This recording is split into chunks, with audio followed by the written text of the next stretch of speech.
Hello and welcome back to Niche Tea, where we talk about drama happening in communities you may not be a part of. Last time we talked about drama in the birdwatching community. Specifically, what I'm coming to understand is a situation of life imitating art. Today's topic is one I think a lot of you saw coming, and we're talking about the cosplay community, specifically the situation around Katsucon. Very quickly before I get into this, for those who have been asking that I put these on YouTube and Instagram, I am doing that now. They're literally just reposts. You can find the links in my bio. Now, before I get into today's topic, there are a couple things that I need to say. As a rule for this series, I avoid serious topics because I want it to be tea. And once we get into things that involve real harm, it is no longer tea. What we're talking about today does involve the discussion of heavier topics, and I want people to be aware of that. The reason that I am moving forward with including this in this series is because the primary focus of the video is not going to be on these events which allegedly happened. This video will touch upon alleged incidents of harm which took place supposedly at Katsucon. However, the primary focus of the video is the discourse after the fact. So all that to say, I want to give a trigger warning up front that there will be some heavier themes throughout this. However, no direct immediate acts are going to be discussed. And I want to reaffirm that I'm not changing my stance, and that generally,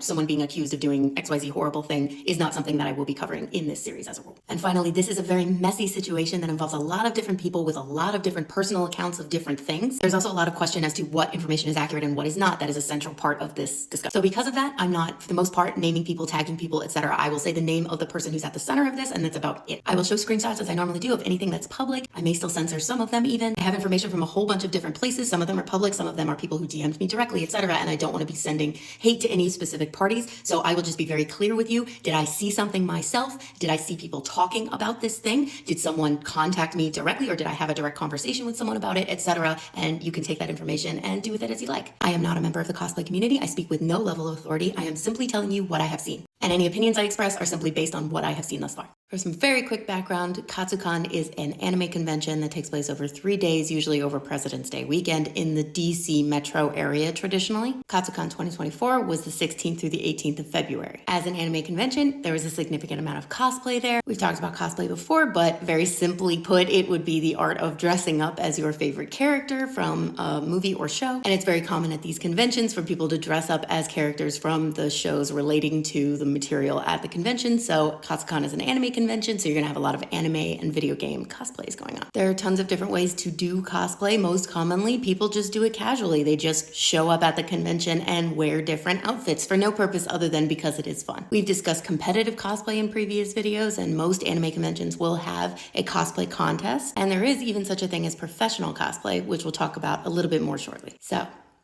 what happened? After this year's Katsucon had ended, a creator on TikTok who does cosplay content, who goes by the name of Ribbon, posted a series of videos which went very viral related to something they claim happened at the convention. Quick note that Ribbon's pronouns are he, him, so I will be referring to him as such. Warning that this is where the heavier topic discussion comes into play, but at a high level, Ribbon's initial videos allege that they had an issue with someone that they were mentoring who was a professional cosplayer who went to Katsucon, even though Ribbon himself did not go. He claims that this mentee of his arrived for a paid gig as a cosplayer at Katsucon, but was both drunk and high on substances throughout the weekend, exposed themselves multiple times in very public ways, including in the middle of someone else's photo shoot, was rude and belligerent to staff, and most seriously essayed multiple people, all of whom were men, specifically as a result of them being inebriated and wandering around and non-consensually interacting with people. Now, as I mentioned, this video went insane. Lots and lots of people engaging with it. Because of all the attention it was getting, a lot of questions were arising from people who were and were not at the convention. The primary of which simply being, who is this person? We want to protect ourselves and our communities, and we need to know who this is so that we can keep people informed. Ribbon claims that they deleted all of their social profiles since the convention because apparently their career was over anyway. He does eventually provide a username, though he is a little cagey about it at first, but no one can find anything under the username, which he claimed is because their socials are deleted. From here is where people start to really question why no one else is talking about this. Not a single other account has been posted from anyone on any platform that anyone can find. And similarly, this person that Ribbon is referring to doesn't have any digital footprint at all. Even if they've deleted their socials, as especially a professional cosplayer, they should have something somewhere where we can say, oh, here's an example of them doing something for someone. And similarly, there are no victims coming forward that anyone can find. This is where things start to turn a bit. Ribbon's responses start to become very antagonistic to people. They respond to people saying that there is all of this evidence and lots of people are talking about it and there are victims coming forward, and basically calls everyone dumb who doesn't find it. He says he's posting lots of videos and he's posting proof and all this stuff, but that it keeps getting taken down. After a good amount of scrutiny, he does post a video showing screenshots of alleged conversations he had with people at Katsucon as this was happening. However, most people find them to be very suspicious. He either shows content without timestamps or timestamps without content. So like, here's a conversation with me and someone at the convention, but no timestamps. Or here's a call at this time that we had and there's no way to know what that call was or who it was to or what it was about. He claims the reason that the emails and chats were so heavily censored and don't show timestamps is because someone led them to believe that you could dox people based on that. I've never personally heard that myself. I'm not sure where someone would hear that. I don't believe that that's true. At this point, things escalate again because other people within the cosplay community, both long-standing cosplayers in the community as well as professional cosplayers,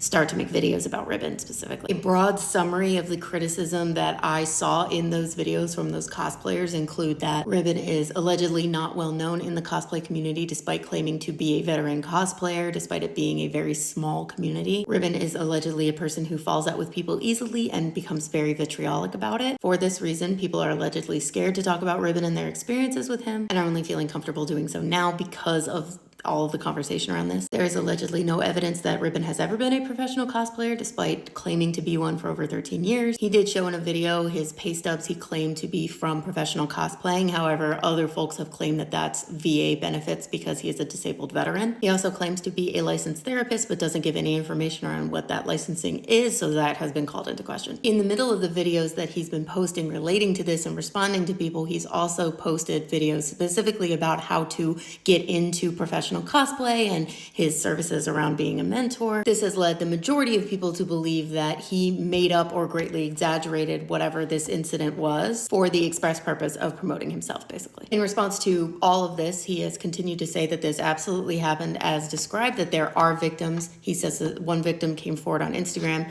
I have not personally been able to find that person. He claims he does have pictures and videos of this girl doing this stuff, but to post it would obviously be revenge porn, so he can't. He claims that the people pushing back at him are people who don't believe that male victims exist for SA, which I haven't personally seen any evidence of, and claims that's why the victims aren't coming forward. From this point forward, his behavior has gotten concerning. Despite saying he didn't want to dox initially, he then turned around and posted this alleged person's full name and workplace, and claimed a police report had been filed by one of the victims and that he was going to be sending it to their employer. However, someone else has claimed to have reached out to him on Instagram to get more information so that they could ban this person from future cons. And when Ribbon responded, they provided a bunch of photos of this person. The name in those photos match back to a person Ribbon went to high school with who does not appear to be involved in cosplay in any way. I have verified the pictures and name myself. Ribbon has also said multiple times that he's been writing a list of up to, I've heard, 300 names of people and their employers, and is going to try and send emails to their employers to get them fired. They've made direct threats of that nature against at least one cosplayer who made a video about them. He claimed to be filing defamation lawsuits, and most recently they've claimed that some of their lashing out has been reactive. I am certainly not a psychologist. My understanding of reactive